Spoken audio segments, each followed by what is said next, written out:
Herkese yeniden merhaba. Bugün TikTok'ta paylaşılan spor ayakkabılara takılan süs yapımını anlatacağım. Elimizde olan her türlü malzemeyle yapabiliriz. Kum boncuk kullanabiliriz, kristal boncuklar, aparatlar kullanabiliriz. Bir miktar misinamdan kesiyorum. Benim yaptığım birazcık uzun oldu. Siz daha kısasını yapabilirsiniz. Başlangıç kısmını yine bit sıkıştırarak yapıyorum. Daha sonra midye kapamayla kapatıyorum.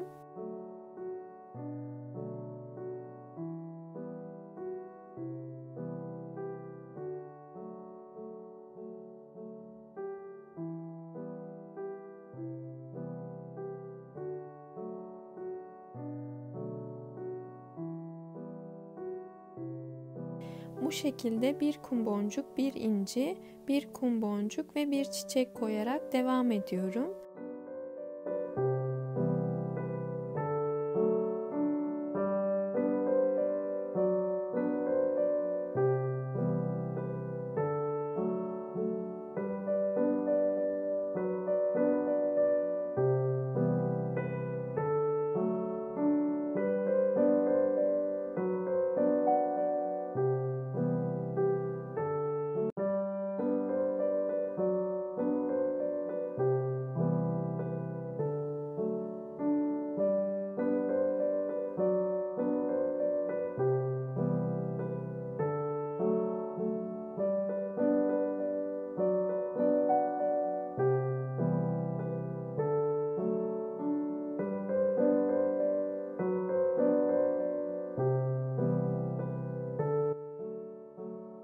Aslında ayakkabıyı ölçerek yaparsak daha iyi olabilir. Ben bu şekilde birazcık uzun yaptığım için sallantılı bir model oldu.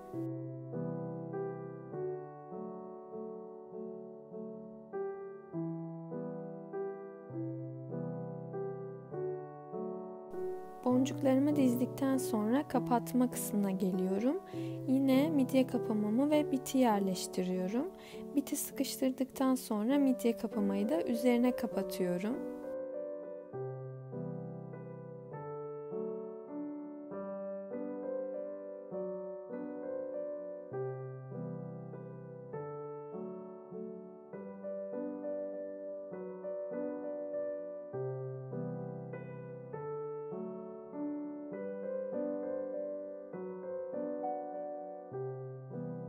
Artan misina parçamı kesiyorum. Daha sonra uç taraflarına halka yardımıyla papağanları yerleştiriyorum.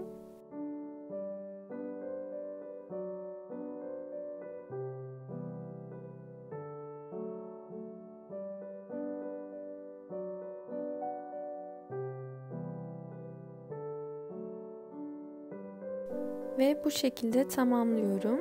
Siz de farklı boncuklar, renkler kullanarak kendinize özgü güzel ayakkabı süsleri oluşturabilirsiniz.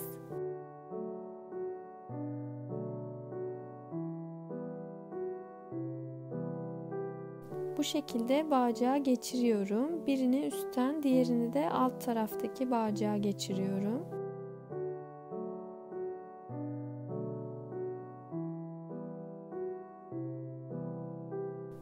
Daha kısa hazırlayıp bu şekilde bağcıkların üst tarafında da durabilir.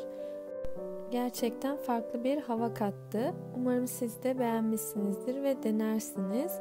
Başka bir videoda görüşmek üzere. Hoşça kalın.